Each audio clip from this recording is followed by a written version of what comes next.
Hello, my friends. Tonight, we're diving into something quite intriguing, the less spoken about world of the most inbred women in medieval history.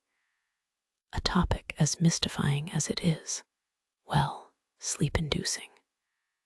So, before we venture into the winding corridors of history, take a moment to like this video and subscribe. But only if you find this nightly journey into the past as fascinating as I do. And let's hear from you in the comments. Where are you listening from? And what's the time over there? It's always intriguing to know who's joining us from across the globe. Now, settle in. Perhaps light a candle for that soft, flickering glow. And let's gently immerse ourselves into tonight's unique exploration. The concept of royal blood in the Middle Ages was as revered as it was potent, and often as twisted as a gnarled old oak tree. Picture a tapestry, not one of those decorative wall hangings we buy from flea markets today, but a real medieval tapestry, woven with threads of ambition, power, and yes, a fair bit of inbreeding. Now, this isn't a topic you'd casually bring up at the dinner table. It's not exactly comforting bedtime reading material either. But then again, we're not here for riveting tales of knights and damsels, are we? We're here for the unvarnished, sometimes awkward, and often sleep-inducing truths of history. And today, we're untangling the threads of the most inbred women in medieval history. Let's start with Isabella of Castile, not your average 15th century lady, but a queen, no less. Born in 1451, Isabella was the offspring of King John II of Castile and his second wife, Isabella of Portugal. So far, so normal, right? But here's the twist. Isabella ended up marrying her cousin, Ferdinand II of Aragon. It's kind of like discovering that your secret high school crush is actually a distant relative at a family reunion. Except, in Isabella's case, she didn't have much of a say in the matter. This marital union, as cringeworthy as it might seem to us today, was actually quite strategic. It united the crowns of Castile and Aragon, essentially merging two kingdoms into one powerhouse. Then we have Margaret of Austria, another royal lady whose love life read like a complicated family tree. Born in 1480, Margaret was the daughter of Maximilian I, Holy Roman Emperor, and his wife, Mary of Burgundy. Her first husband, John, Prince of Asturias, was the son of, you guessed it, Isabella of Castile and Ferdinand II of Aragon. After John's untimely demise, Margaret married not one, but two of her cousins, Philibert II, Duke of Savoy, and then Charles III, Duke of Savoy. It's like musical chairs, only with dukes and princes instead of, well, chairs. If you thought all this sounded like an episode of a medieval soap opera, wait till you hear about Catherine of Aragon, another offspring of Isabella and Ferdinand. Born in 1485, Catherine first married Arthur, Prince of Wales, who conveniently turned out to be her brother-in-law. After Arthur's death, she tied the knot with Henry VII of England, a man who would eventually be known for his many wives and his even more complicated love life.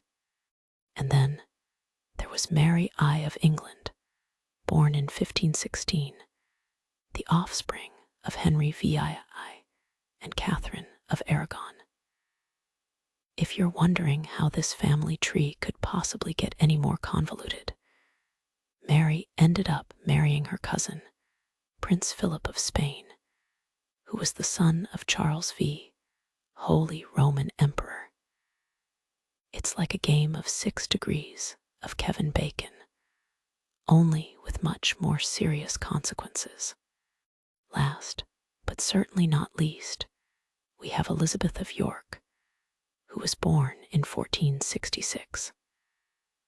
Elizabeth was the daughter of Edward IV of England and his wife, Elizabeth Woodville.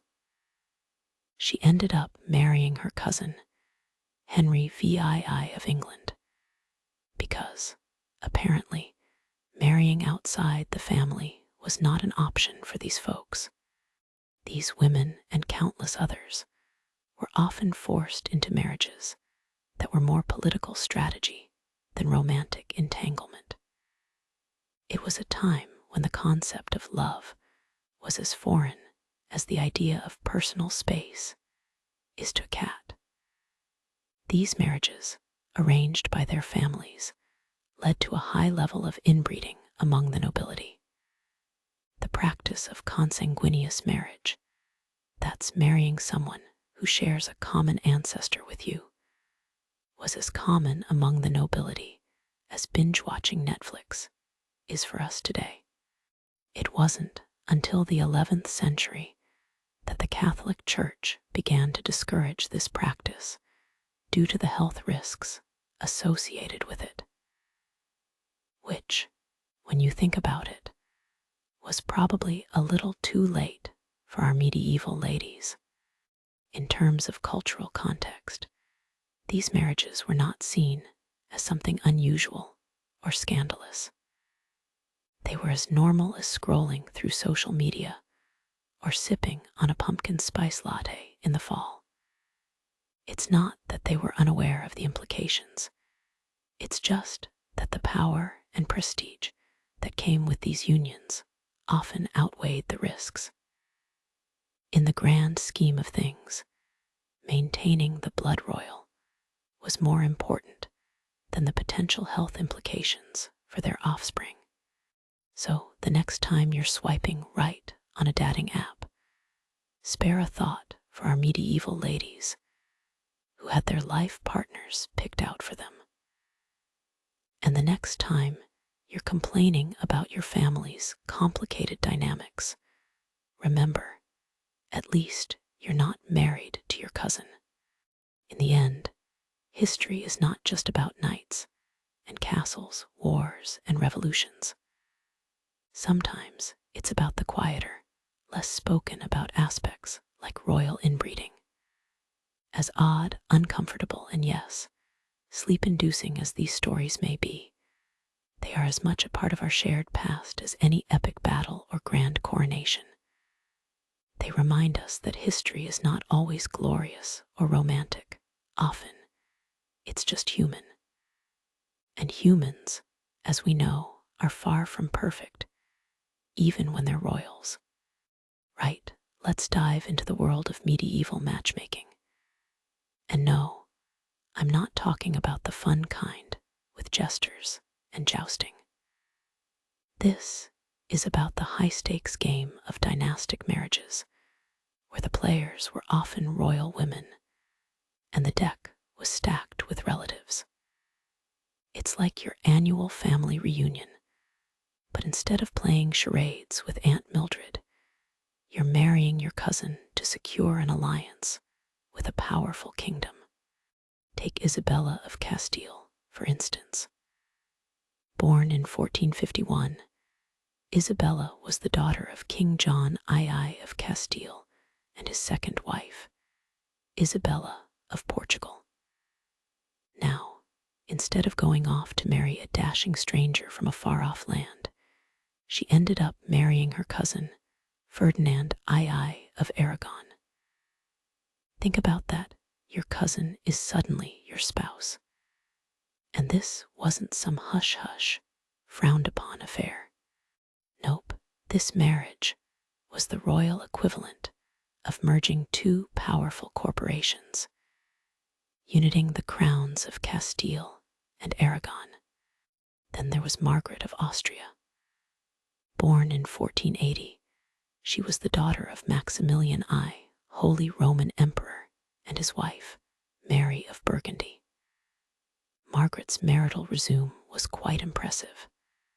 First, she married John, Prince of Asturias, who happened to be the son of, you guessed it, Ferdinand II of Aragon and Isabella of Castile.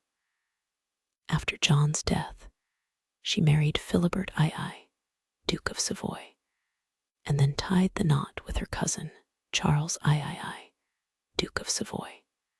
Even by medieval standards, that's a lot of weddings and a lot of family on the guest list.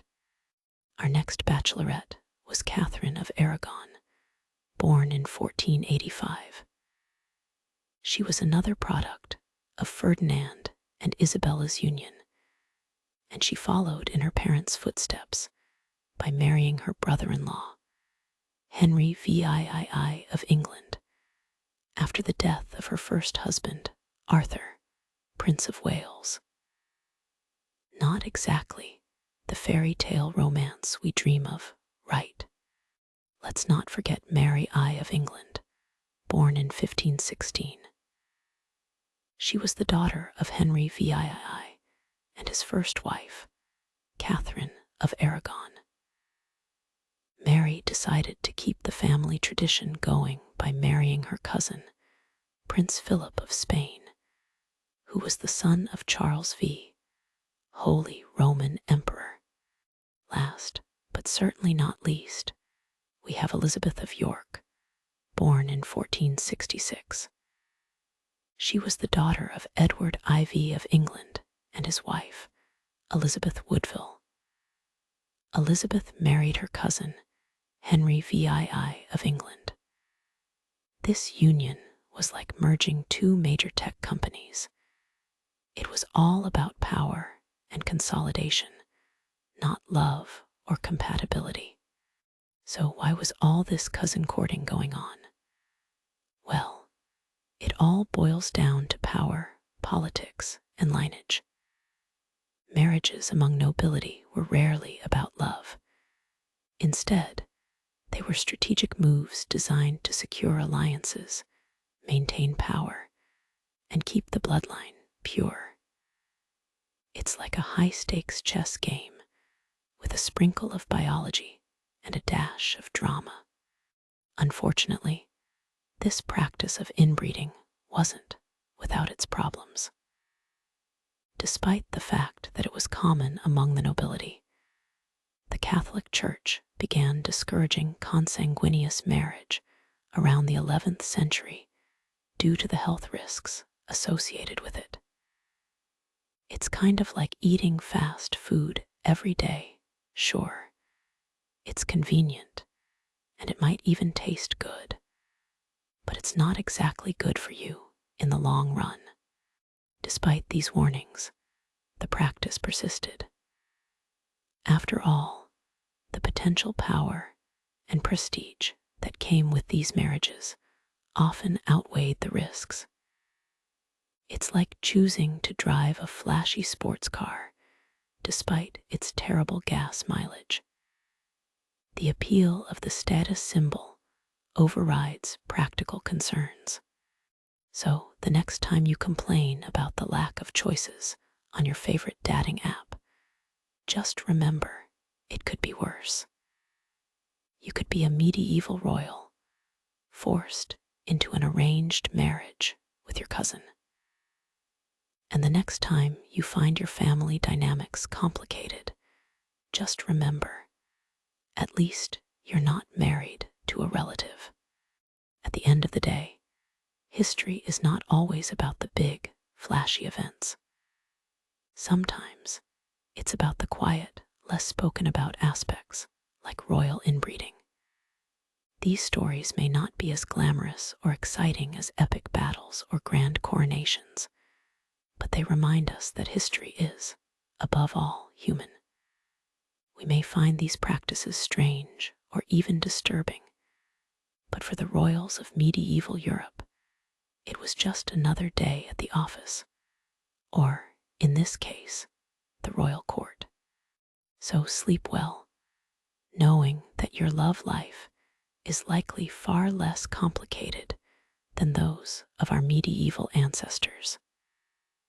And remember, history, like life, is often stranger than fiction.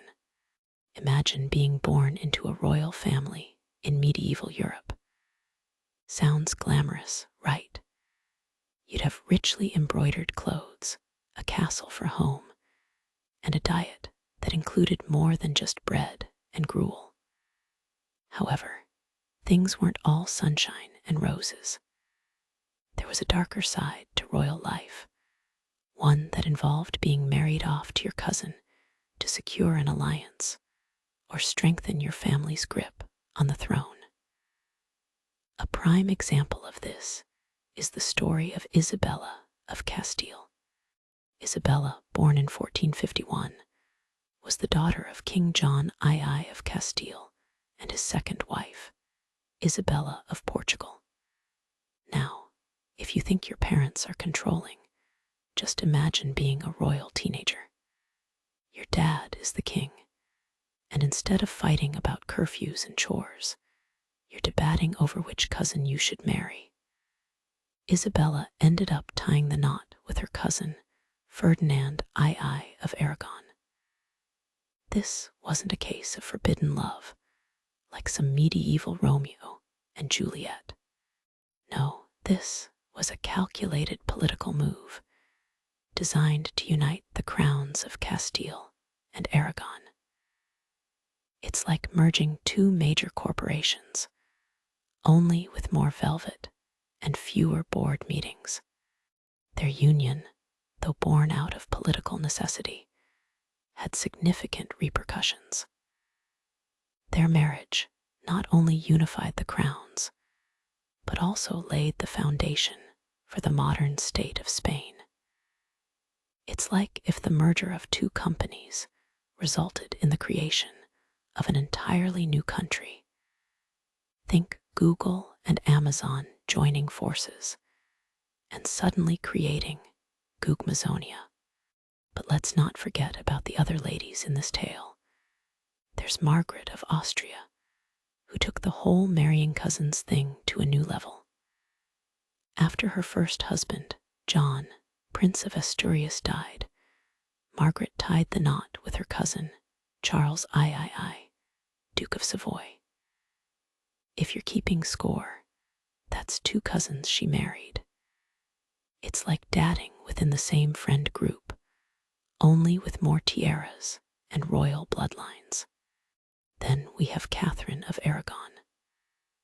Catherine, the daughter of Ferdinand II of Aragon and Isabella of Castile, followed in her parents' footsteps and married her brother-in-law, Henry VIII of England. That's right, she married her dead husband's brother. It's a bit like remarrying within your in-law's family, a little awkward at family reunions, to say the least. We can't forget Mary I of England, who, in a surprising twist, married her cousin, Prince Philip of Spain. This is like if you married your cousin from that side of the family you only see at weddings and funerals. Not exactly the most romantic of scenarios.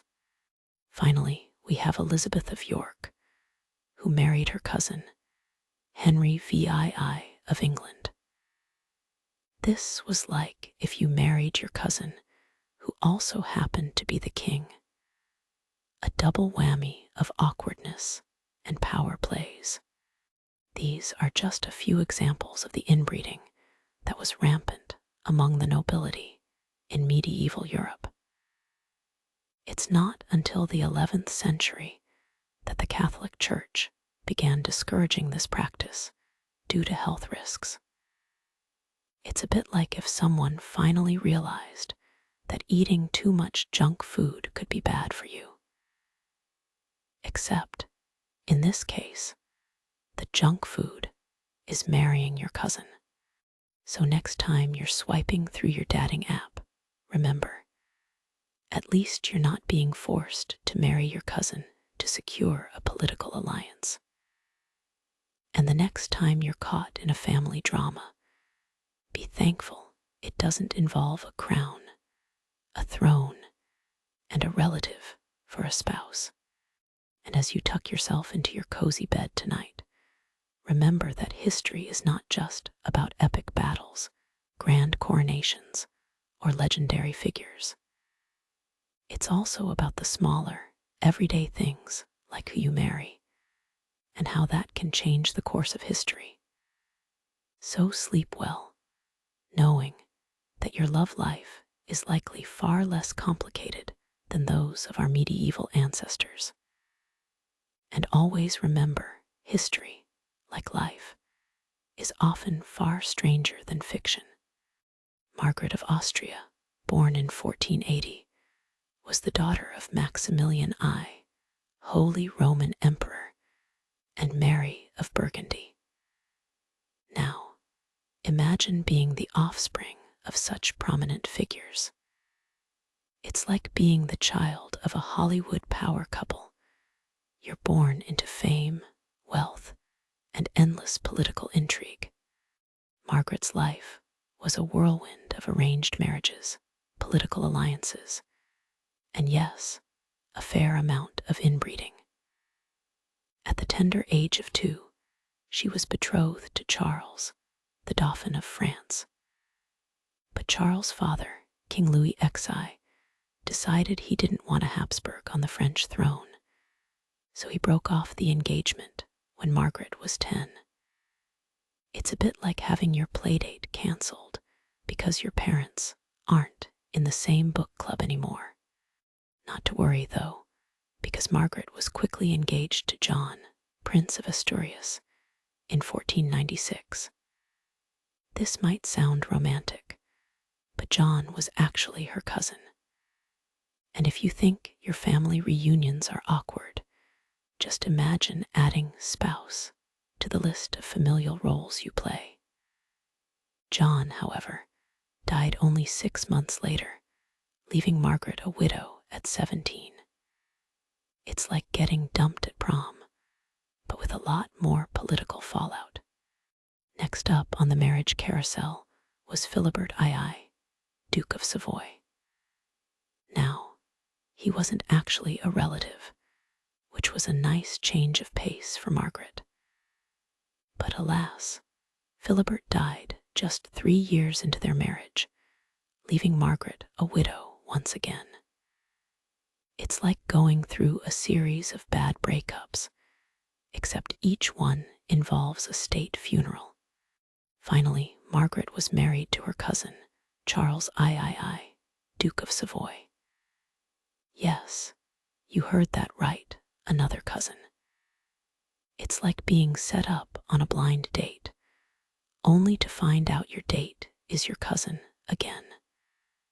But this time, the marriage stuck, and Margaret and Charles were married for 16 years until his death.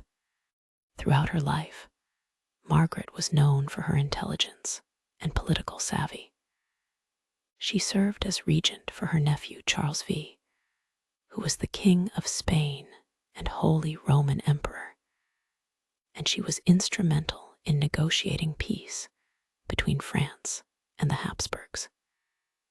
It's like being the ultimate diplomatic fixer, smoothing over family feuds that just happen to involve crowns, thrones, and vast territories.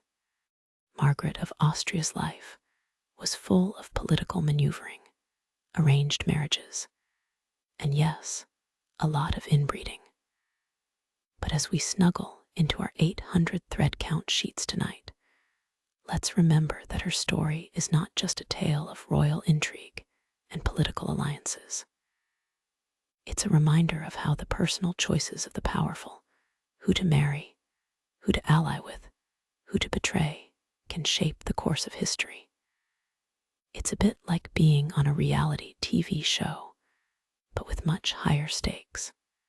So as we drift off to sleep, let's spare a thought for Margaret of Austria, a woman who navigated the complex world of medieval politics with intelligence and grace, and who, despite her many marriages, managed to leave her own mark on history. And the next time you find yourself swiping left or right on a dating app, remember, at least you're not being forced to marry your cousin, or your other cousin, or that guy from the other royal house. And hey, at the very least, your love life probably doesn't involve quite as many state funerals. Good night, and sleep well. Now, let's turn our attention to Catherine of Aragon, a key player in the game of medieval marriage roulette. Catherine was the youngest surviving child of Ferdinand II of Aragon and Isabella I of Castile, the power couple of the 15th century. Imagine being the product of medieval Spain's version of Beyoncé and Jay-Z. You'd be expected to do great things, right? Well, Catherine didn't disappoint. Born in 1485, Catherine was betrothed to Arthur, Prince of Wales, when she was just 3 years old. Talk about childhood sweethearts. They were married in 1501, but the honeymoon period was tragically short-lived. Arthur died just 5 months later, leaving Catherine a widow at the tender age of 16. But don't worry, the Tudors had a backup plan. Arthur's younger brother Henry. Yes, you heard that right. Catherine was passed down to her brother-in-law. Some people might find the idea of marrying their sibling's partner a bit off-putting. But remember, this was medieval Europe, where power and alliances trumped personal feelings. So, just like that, Catherine found herself engaged to Henry. It's like going from dating one Jonah's brother to another without missing a beat. However, there was a catch. The Catholic Church didn't exactly approve of this brother-in-law to husband upgrade. It required a special dispensation, which claimed that Catherine's marriage to Arthur was never consummated, therefore, it was null and void. So, after a few papal hoops were jumped through, Catherine and Henry were wed in 1509, making Catherine the Queen of England. It seems like a fairy tale ending, right? Well, not quite. You see, Catherine and Henry's marriage didn't exactly produce the desired male heirs. They had a daughter, Mary, but Henry was desperate for a son. And as they say, desperate times call for desperate measures. In this case, Henry decided the solution was to ditch Catherine and marry Anne Boleyn. It was like trading in your reliable old car for a flashy new model, except the old car was your wife. But Catherine wasn't going to be discarded so easily. She fought tooth and nail to preserve her marriage and her daughter's rights. Sadly, her efforts were in vain. In 1533, Henry declared himself head of the Church of England, divorced Catherine, and married Anne. Catherine was demoted to Dowager Princess of Wales, basically the ex-wife of her dead first husband. That had to sting. Despite her trials and tribulations, Catherine remained a beloved figure in England. She was seen as a model of virtue, grace, and resilience in the face of adversity. Even today, she's remembered not just as a pawn in the Game of Thrones, but as a woman who stood her ground in one of history's most famous love triangles. So as we drift off to sleep tonight, let's remember Catherine of Aragon, a woman who went from brother-in-law to husband, from queen to outcast, all while navigating the treacherous waters of medieval politics. And the next time you're tempted to complain about your complicated love life, remember, at least you're not being forced to marry your brother-in-law. Good night, and sleep well. Now let's turn to another royal with a tangled love life, Mary I of England, or as history has somewhat unfairly dubbed her, Bloody Mary. Born to Henry VII and Catherine of Aragon in 1516, Mary had a rocky start. Her parents' marriage was annulled when she was just 17. Her mother was cast aside, and she was declared illegitimate. Talk about family drama. But Mary was made of stern stuff. Despite the odds, she ascended to the throne in 1553, becoming the first queen regnant of England. But a queen needs a king, right? And Mary's choice was a bit of a scandal. She chose her cousin, Prince Philip of Spain, a man who was not just a relative, but also 11 years her junior. That's right, Mary was not only a queen, but a bit of a cougar. The marriage was a political move more than a love match. England and Spain were two major powers at the time, and a union between them was meant to create a superpower that would have the French quaking in their fancy, feathered hats. But the English weren't thrilled about having a foreign king. Philip was about as popular as a skunk at a garden party. Plus, the couple's attempts to produce an heir were unsuccessful, leading to even more public discontent. The marriage also had personal ramifications for Mary. She had been brought up to believe in the sanctity of marriage and the importance of producing heirs. Her inability to conceive, despite multiple false pregnancies, must have been a devastating blow. Plus, there were whispers that Philip wasn't exactly a doting husband. He spent much of his time in Spain, leaving Mary alone in England. Not exactly the fairy tale romance she might have hoped for. But Mary's story isn't just a tale of political maneuvering and personal heartbreak. It's also a story of a woman who defied the odds to rule in her own right in an era dominated by men. She wasn't just a pawn in the Game of Thrones, she was a player. And she played the game as well as she could, given the hand she was dealt. So as you tuck yourself into bed tonight, spare a thought for Mary. She might have been Bloody Mary to some, but she was also a woman who stood her ground in a turbulent time. She married her cousin, faced her people's disapproval, and ruled with a firm hand. She might not have had a happy ending, but she certainly left her mark on history.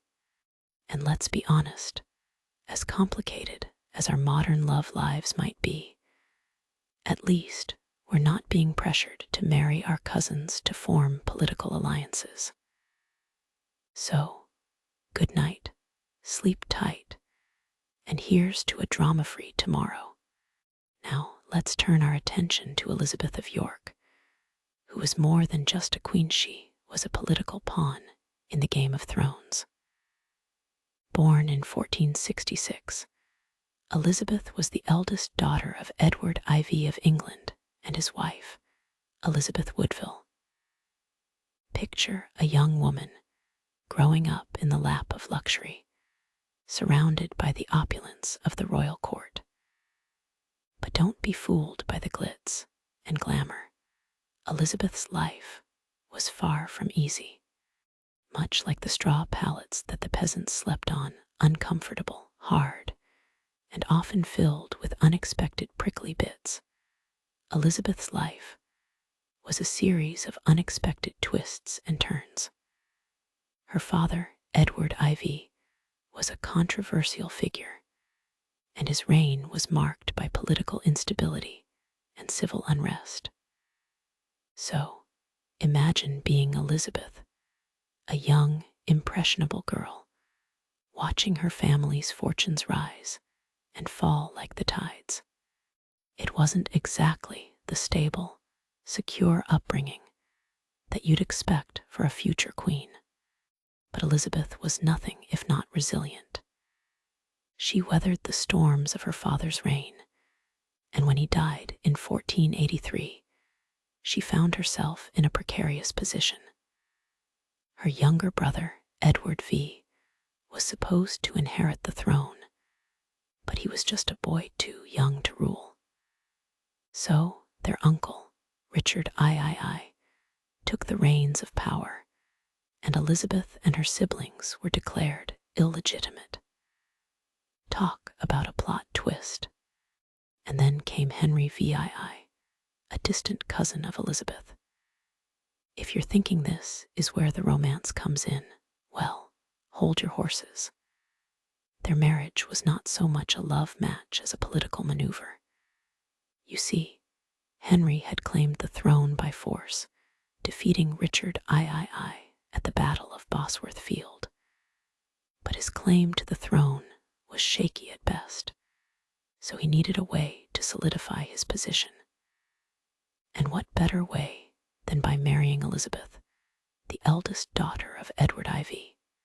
It was a clever move, akin to someone today investing in a shaky startup, then marrying the CEO to ensure their investment pays off. Their union was a game changer. It ended the long-running Wars of the Roses, the civil war between the House of Lancaster and the House of York, and it established the Tudor dynasty, which would rule England for over a century. The red and white roses, symbols of the two warring houses, were combined to create the Tudor rose, a symbol of unity and peace. It's a bit like merging two rival tech companies and creating a new logo to show that they're now one big, happy corporation. But let's not forget about Elizabeth herself. While her marriage to Henry was a political necessity, she played her part well. She provided Henry with a much-needed air of legitimacy, and she gave birth to 7 children, including the future Henry VII. Think of her like the ultimate multitasker, juggling motherhood, royal duties, and the constant political intrigue of the court.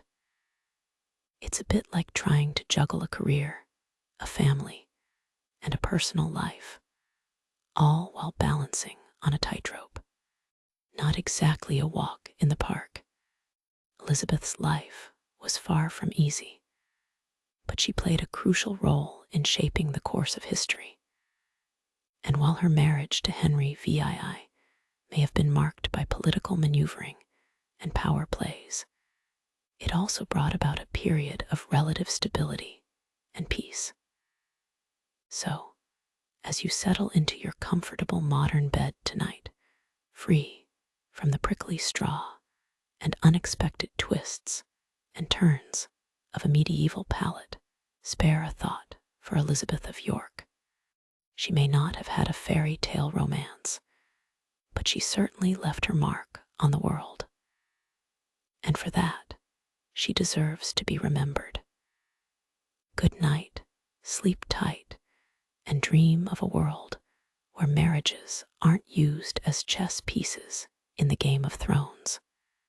Now let's turn our focus on a rather peculiar theme in the annals of history, royal inbreeding.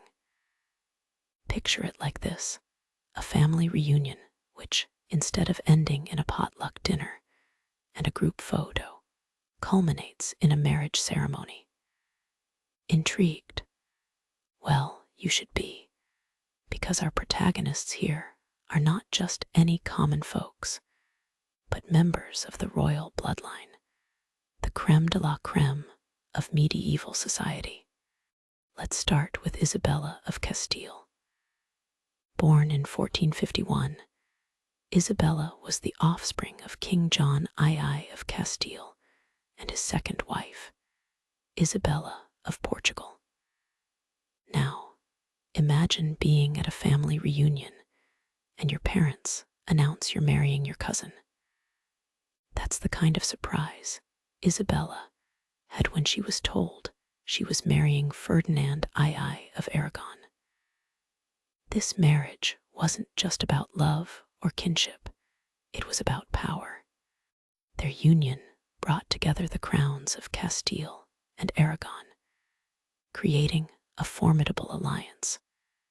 Next, we have Margaret of Austria, the daughter of Maximilian I, Holy Roman Emperor, and his wife, Mary of Burgundy. Margaret was no stranger to family weddings.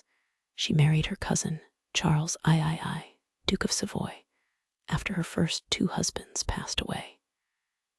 It's like marrying your high school sweetheart, breaking up, marrying the college boyfriend, breaking up again, and finally settling for the guy next door. Only, in Margaret's case, these weren't breakups, they were deaths. And the guy next door was her cousin. Then there's Catherine of Aragon.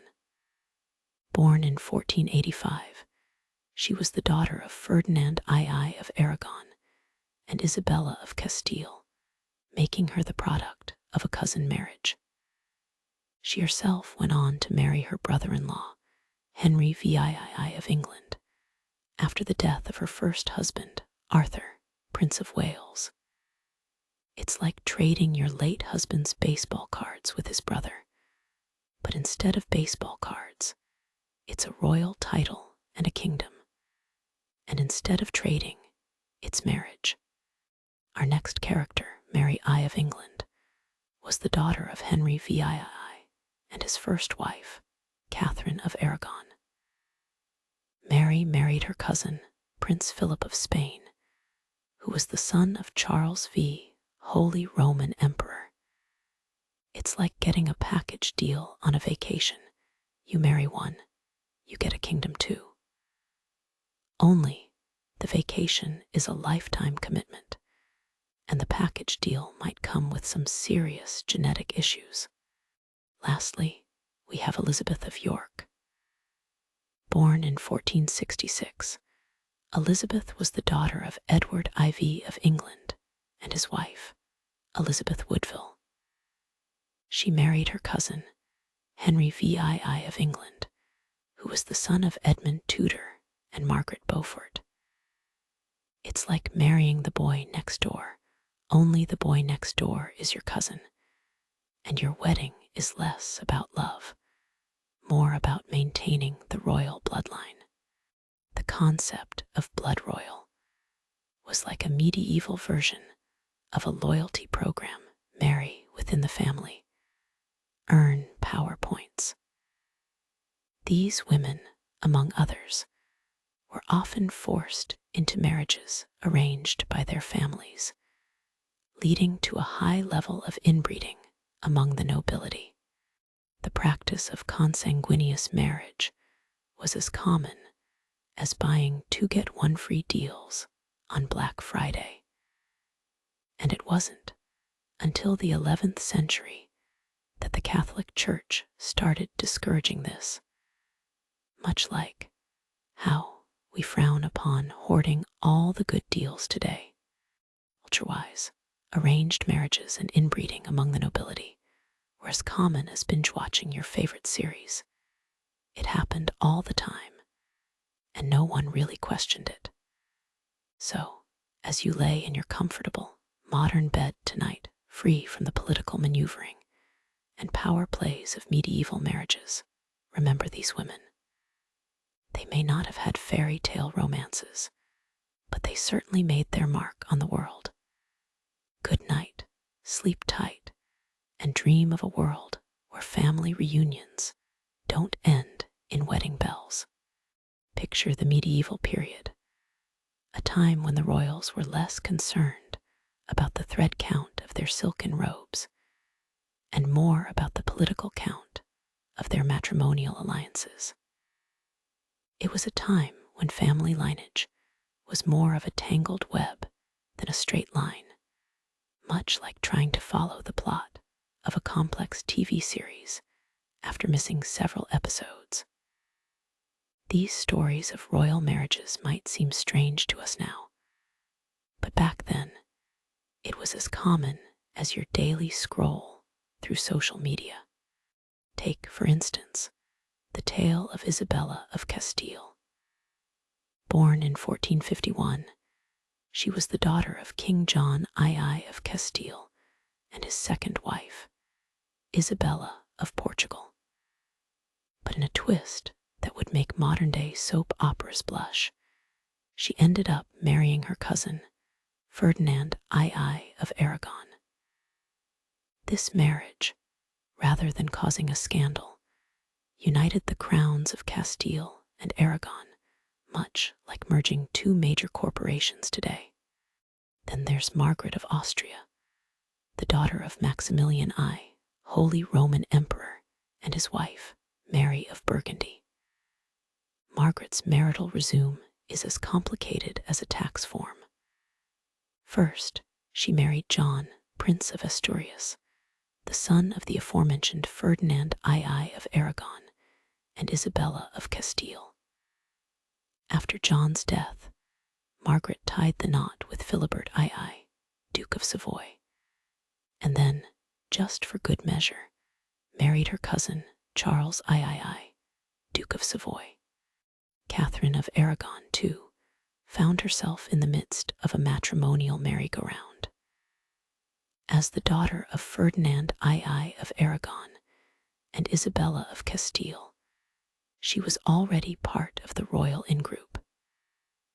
Then she married her brother-in-law, Henry VII of England, after the death of her first husband, Arthur, Prince of Wales.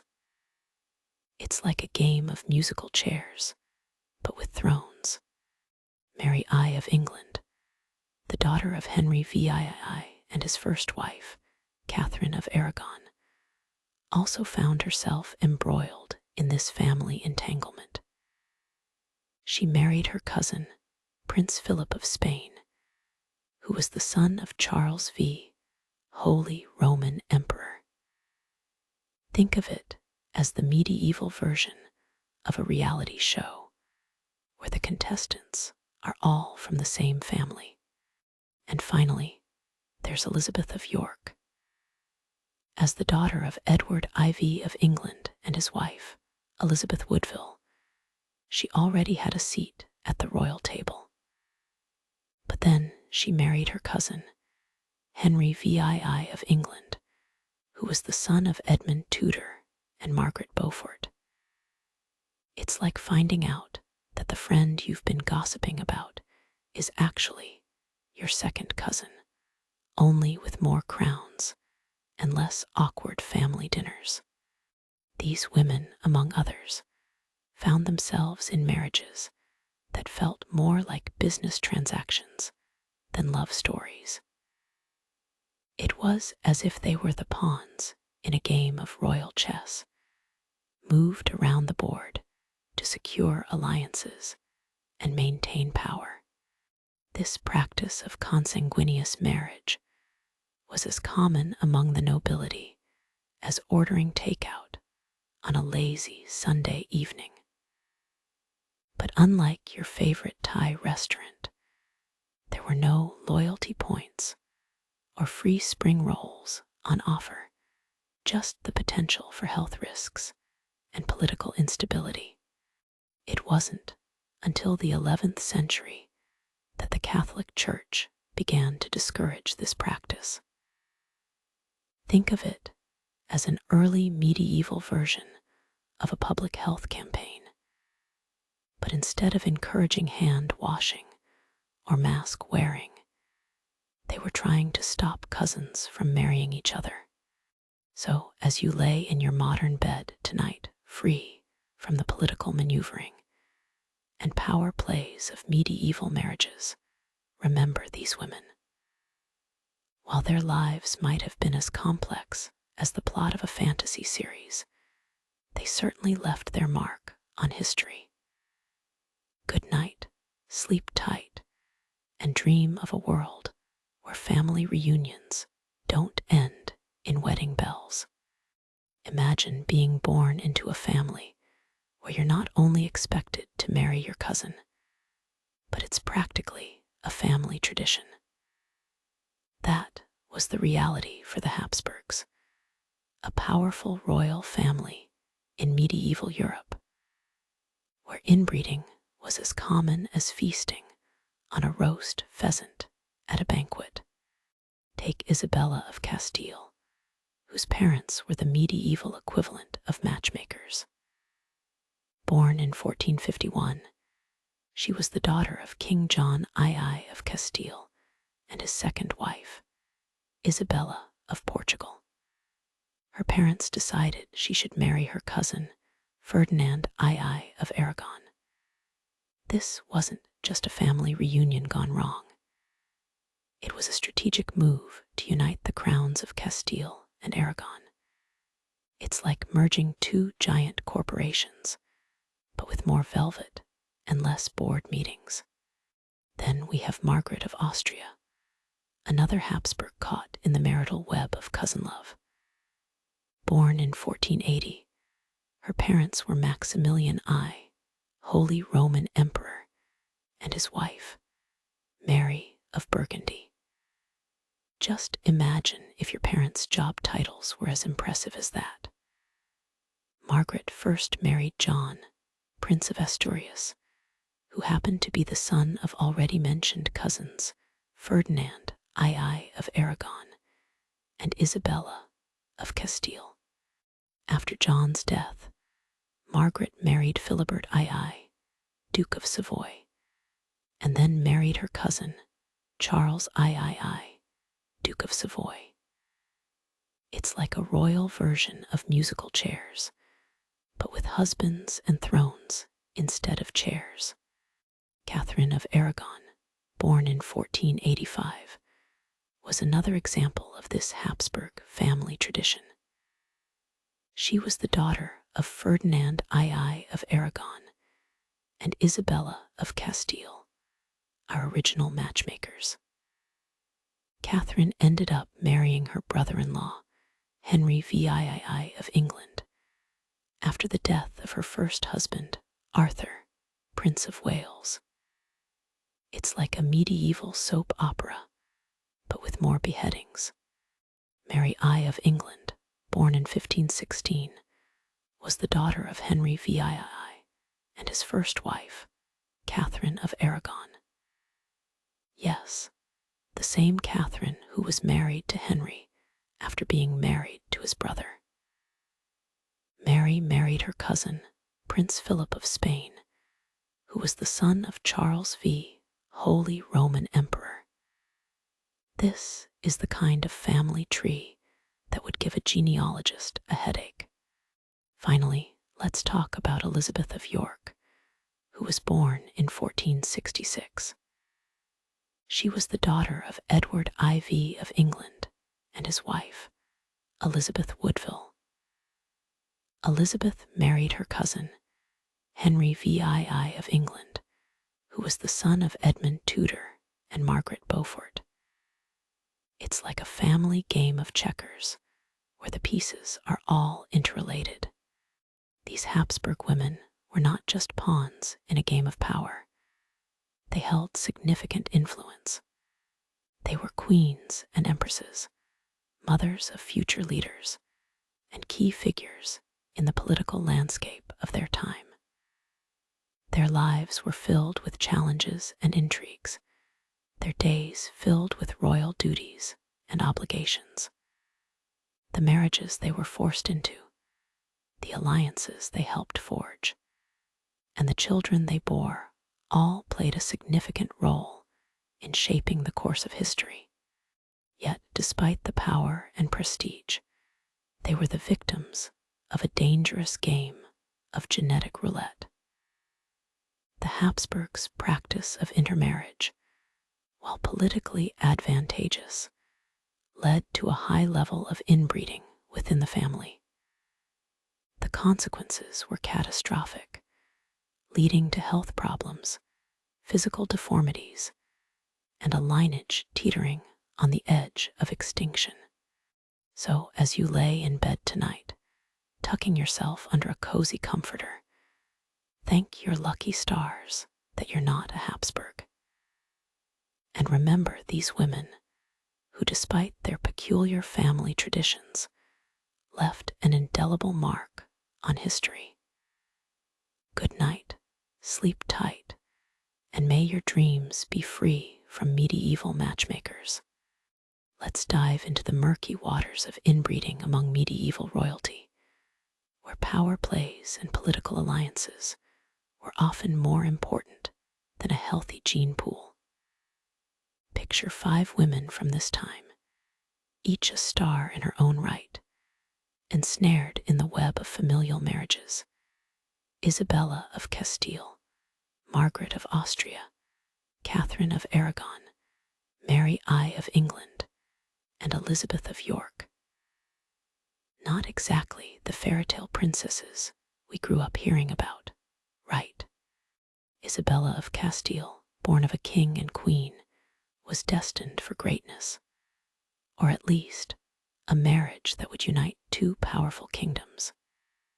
She tied the knot with her cousin, Ferdinand II of Aragon, and their union created a powerhouse that would shape the future of Spain.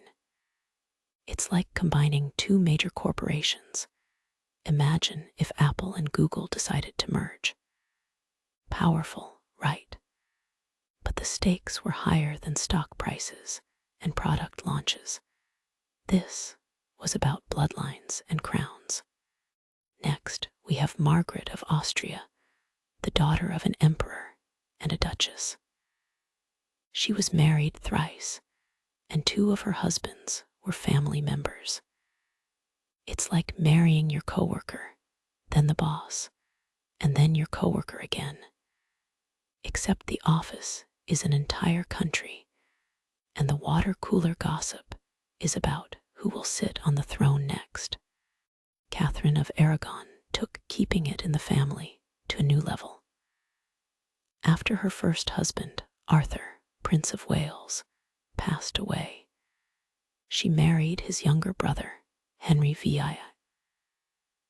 It's almost like marrying your high school sweetheart, then his younger brother, if your high school was a palace, and the sweetheart in question was a future king. Mary I of England, the offspring of Catherine and Henry VI, was no stranger to the family marriage game. She walked down the aisle with her cousin, Prince Philip of Spain, creating a bond between England and Spain that was more than just diplomatic handshakes and treaties. Think of it like merging the football teams of 2 rival colleges. It might strengthen the team, but it sure makes for some awkward family reunions. Lastly, there was Elizabeth of York, who married her cousin, Henry VI of England. Their union ended the War of the Roses and began the Tudor dynasty. It's like if a Capulet married a Montague, and suddenly Verona was peaceful. Except, in this case, the star-crossed lovers were cousins, and the kingdom at stake was England. These royal women were like chess pieces, moved around by their families to secure alliances and hold onto power. It's like being a pawn in a high-stakes game where the board is a map of Europe, and the players are kings and queens. The practice of consanguineous marriage, that's a fancy term for marrying someone biologically related to you, was common among the nobility. Think of it like dating within your friend group, only with more crowns and less chance of a healthy genetic mix. The Catholic Church started frowning upon inbreeding around the 11th century, but the memo seems to have gotten lost in the post for these royal families. Imagine if your doctor warned you about the dangers of eating too much fast food, but you were too addicted to the 3 a.m. drive-through burgers to care. These royal women may have had their fair share of fancy gowns and sparkling tiaras, but their lives were also full of health problems and mental instability, courtesy of their tangled family trees. It's like living in a gilded cage where the bars are made of your own DNA strands. Perhaps next time you feel frustrated with your own family's quirks and eccentricities, you can take solace in the fact that at least you're not a product of royal inbreeding. Good night, sleep tight, and may your dreams be free from medieval matchmakers and genetic roulette. So imagine being born into a royal family. Sounds fancy, right? We often think of kings, queens, and princesses living lives of luxury, strolling through lush gardens, and feasting upon decadent meals prepared by the finest chefs. But what if I told you that, apart from the glitz and glamour, there was a dark side to this royal life, a gross, tangled web of family trees that would make a spider dizzy? Take a journey back to the medieval period when inbreeding among nobility was as common as mudslinging in modern politics. Royal families had a penchant for keeping things in the family, so to speak. This was often due to arranged marriages, a kind of medieval match.com, where the primary goal was securing alliances and maintaining power. But instead of swiping right, these families were flipping through family trees, looking for suitable cousins to wed. You might be wondering, why cousins? Well, it was all about consolidating power and wealth. Marrying within the family ensured that the throne, titles, and land didn't stray too far from the family tree. It's like Monopoly, medieval style, where the aim was to get all the royal blue properties and maybe a few railroads for good measure. Among those caught in this web of inbreeding were some of the most influential women in history. For instance, there's Isabella of Castile, who was the medieval equivalent of a power couple with her cousin, Ferdinand II of Aragon. Their marriage united the crowns of Castile and Aragon, essentially merging two kingdoms into one. It's a bit like merging bank accounts when you get married, only with a lot more power and a lot more risk of genetic issues. Another example is Margaret of Austria, who, not content with marrying one cousin, went ahead and married two. After her first cousin husband, John, Prince of Asturias, passed away, she married her other cousin, Charles III, Duke of Savoy. It's like going back to your favorite restaurant and ordering the same dish twice, only to find out the second time around that it gave you food poisoning. Then we have Catherine of Aragon, who tied the knot with her brother-in-law, Henry VIII of England. After the death of her first husband, Arthur, Prince of Wales, she stepped up to the plate and married the next in line. It's kind of like when your favorite band member leaves and is replaced with a new guy. You're skeptical at first, but you go along with it because you still love the band. And who could forget Mary I of England, who said, "I do," to her cousin, Prince Philip of Spain. Not only did Mary inherit the English throne from her father, but she also inherited the family tradition of marrying within the family tree. It's almost like when your family passes down that weird holiday sweater. Sure, it's a tradition, but it's not one you're particularly fond of. Finally, there's Elizabeth of York, who shared her life and crown with her cousin, Henry VII of England. It's as if you found the perfect partner on a dating app, only to discover that you've been to the same family reunion. These marriages, while common among the nobility, weren't without consequences. The Catholic Church began discouraging inbreeding around the 11th century, but it's like that one email you accidentally marked as spam and never saw again. The warning didn't quite catch on, and these royal families continued their practice, leading to health problems and mental instability. So the next time you feel like your family's eccentricities are too much to handle, just remember, you could be a royal, stuck in an endless loop of family gatherings where your cousin is also your spouse. Good night, sleep tight, and don't let the royal inbreeding bite.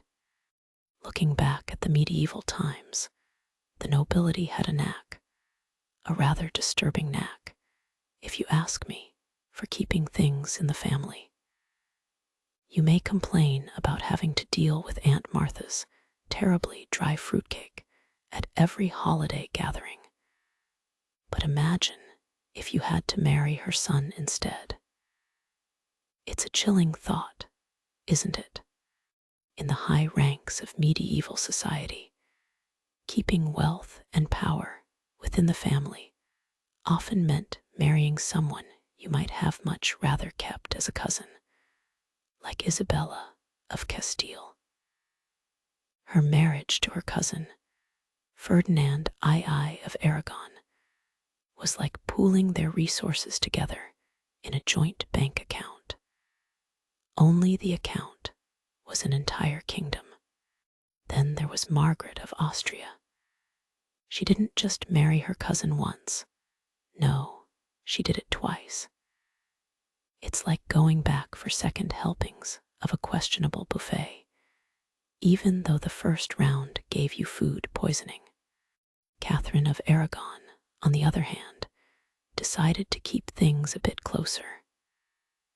After her first husband, Arthur, Prince of Wales, passed away, she married his brother, Henry VI. It's like switching out a faulty blender for the same model. Hopping this one wouldn't explode in your face. The same can be said for Mary I of England, who married her cousin, Prince Philip of Spain. Their union was like joining two competing companies, only the merger involved a lot more heartache, political intrigue, and far fewer board meetings.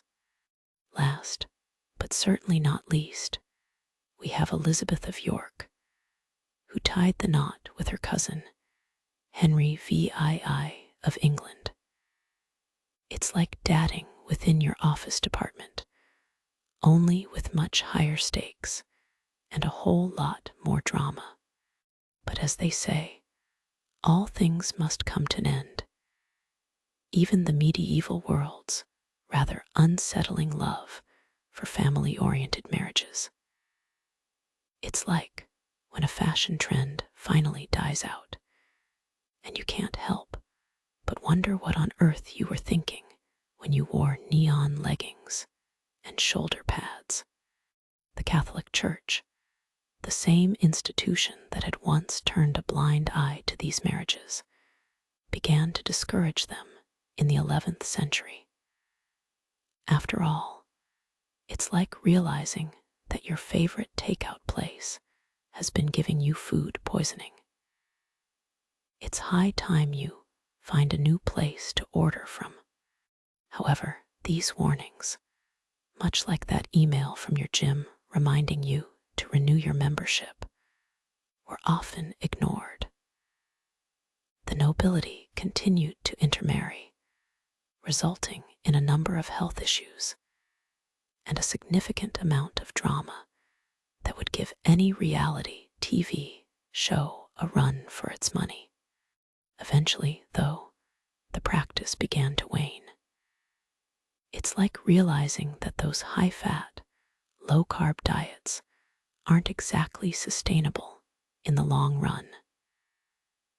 The nobility started to recognize the health risks associated with inbreeding, and the social and political landscape began to change. New alliances were formed, power dynamics shifted, and the game of noble matchmaking became a little less like a family reunion and more like a strategic chess match. The nobility started to look beyond their own bloodlines for suitable matches, and the practice of inbreeding slowly began to fall out of favor. Much like that hideous holiday sweater Aunt Martha insists on gifting you every year. So, as you close your eyes and drift off to sleep, just remember, no matter how awkward your family gatherings might be, at least you're not being married off to your cousin to secure a political alliance. Sweet dreams, and don't worry, Aunt Martha's fruitcake can't hurt you here. Imagine being a teenager, and instead of worrying about tests and school dances, you're fretting over the fact that you're about to marry your cousin. Welcome to the life of many royal women in medieval history. For example, Isabella of Castile, who united the crowns of Castile and Aragon by marrying her cousin, Ferdinand II of Aragon. It wasn't exactly the fairy tale romance we dream about, but it was just another day in the life of 15th century nobility. Now let's jump over to Margaret of Austria, the woman who had not one, but 3 arranged marriages. Her first husband, John, Prince of Asturias, son of the cousin marriage we just discussed. After John's death, she tied the knot with Philibert II, Duke of Savoy, and then her cousin, Charles III, Duke of Savoy. It's like a twisted medieval version of The Bachelorette, except there's no rose ceremony, and the suitors are all related. And of course, we can't forget the famous Catherine of Aragon, who married her brother-in-law, Henry VII, after her first husband, and his brother Arthur, Prince of Wales, kicked the bucket. Talk about keeping it in the family. And then there was Mary I of England, who married her cousin, Prince Philip of Spain. It's almost like the royal families had a mutual agreement. You marry our cousin, we'll marry yours. Elizabeth of York also followed the family tradition, marrying her cousin, Henry VII of England. At this point, you're probably wondering if there were any non-related men available. The answer is yes, but they just weren't seen as politically advantageous. It's kind of like choosing to eat a healthy salad when there's a juicy burger on the menu. Sure, it's better for you, but it doesn't have the same appeal. These women, among others, were often forced into marriages that were more about politics than love. It's like being told you had to marry the class nerd because he's the son of the school's biggest donor. Not exactly a dream come true, but hey, it's for the good of the school, right? Now, you might be wondering, does this practice of inbreeding still exist among modern royal families? Well, it's a bit like asking if people still use VHS tapes. Technically, yes, but it's not exactly the norm. The practice of consanguineous marriage started to lose its charm around the 11th century when the Catholic Church began to discourage it due to the health risks. It's like realizing your daily diet of pizza and ice cream might not be the best idea for your long-term health. New alliances were formed, power dynamics shifted, and the game of noble matchmaking became a little less like a family reunion and more like a strategic chess match. It's like trading your dodgeball team of friends for a group of athletic strangers. Sure, you might miss the camaraderie, but at least you're not getting hit in the face as often. So next time you're lamenting over your family's quirky traditions, just remember, at least you're not being married off to your cousin to secure a political alliance. And as you drift off to sleep tonight, take comfort in the fact that, unlike the inbred women of medieval history, you can choose who you share your royal bed with. Now that we've delved into the world of medieval inbreeding, we find ourselves at the end of a fascinating, if slightly disturbing, journey.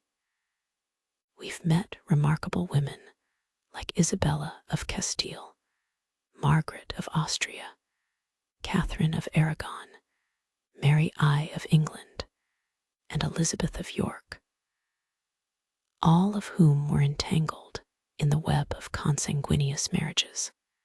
These royal women, despite their regal titles and luxurious lifestyles, were often forced into marriages that were more about political gain than personal happiness. Take a moment to imagine a world where your spouse is chosen for you based on strategic alliances. An unsettling thought, isn't it?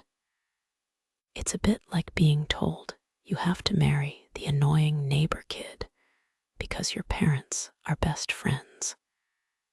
You'd probably protest, right?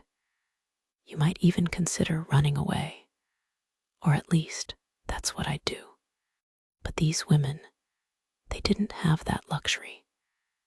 They couldn't just swipe left on their cousin or reject the next door prince. They were bound by duty, by tradition, by the very fabric of medieval society. So they wore their crowns, walked down the aisle, and said "I do" to men who were as much a part of their family tree as they were their future. This practice wasn't limited to the women either. Men in royal families were equally trapped in this cycle of inbreeding. It's like being stuck in an endless game of Monopoly. The properties are all in the family, but nobody really wins in the end. And as we've seen, this wasn't just a quirky medieval tradition. It had serious consequences. Inbreeding can lead to a host of genetic issues, much like eating only pizza and ice cream can lead to a host of health problems. Sure, it might be enjoyable in the short term, but long term, it's a recipe for disaster. The Catholic Church recognized this and began discouraging inbreeding around the 11th century. It's like they finally realized that playing dodgeball with your cousins wasn't just fun and games. It was actually getting people hurt. And while it took a while for the message to catch on, eventually the practice of marrying within the family started to fade. But let's not dwell on the gruesome details. Instead, let's take a step back and appreciate the resilience of these women. They navigated a world that was as complex as it was oppressive, all while wearing ridiculously heavy crowns and uncomfortable corsets. They did what they had to do, not for love or personal happiness, but for the survival of their families and kingdoms. As we reflect on the lives of these women, we're reminded that history isn't just about dates and battles. It's about people and their stories. It's about the choices they make, the struggles they face, and the legacies they leave behind. And while it's easy to judge these women for their part in a practice that seems so foreign to us today, it's important to remember that they were products of their time. So tonight, as you tuck yourself into your comfortable, modern bed, free of straw, vermin, and obligatory marriage partners, spare a thought for these medieval women. Consider their stories, their struggles, and their sacrifices.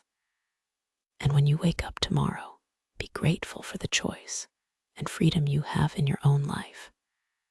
Because unlike the noble women of yesteryears, you're not locked into a game of royal inbreeding.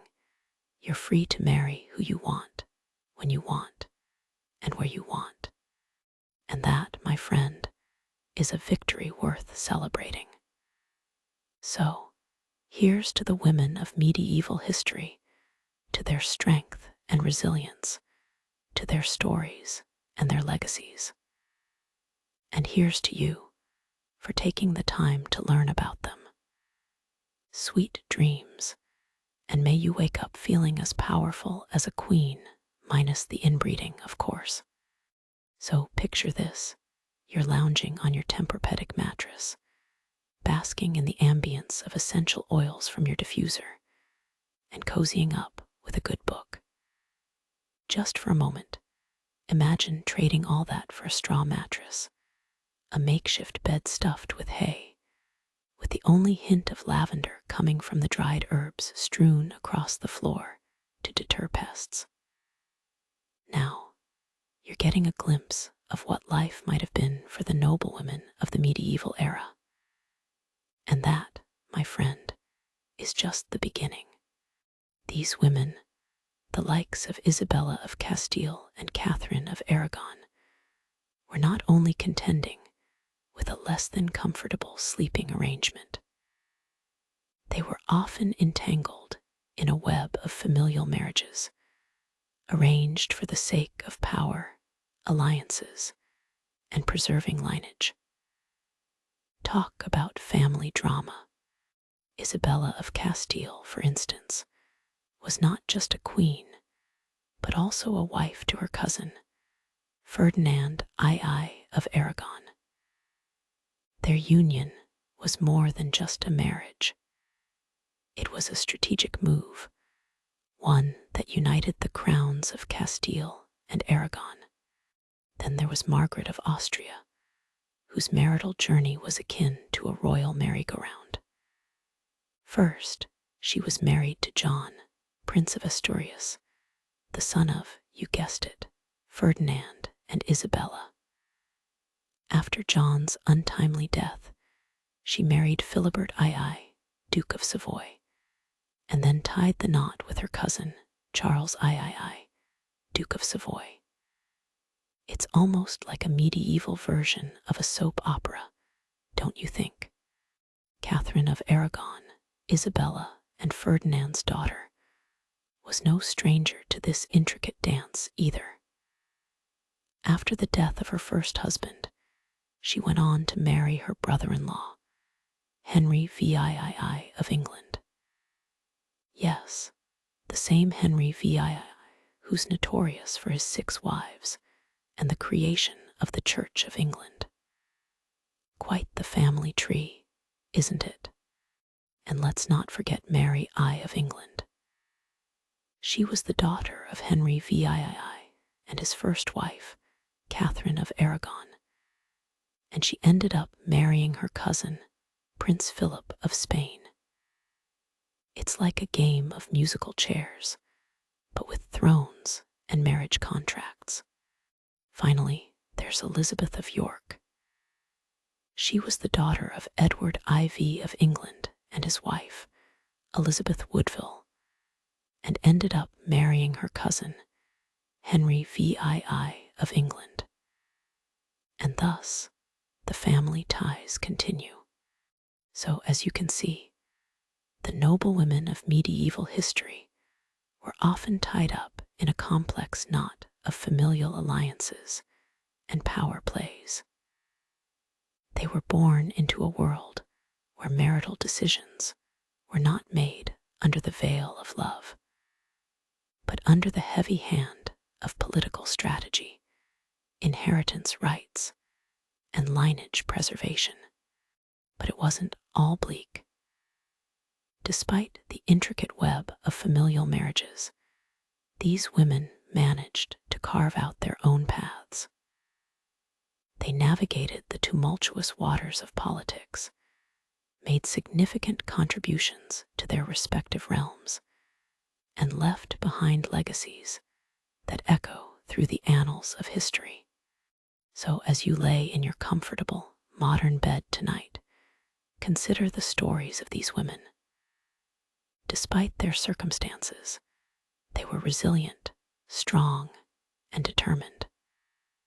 They played the cards they were dealt, and did so with grace and tenacity. And while we might not share their experiences of royal marriages and political maneuvering, we can certainly learn from their strength and resilience. Sweet dreams, my friend.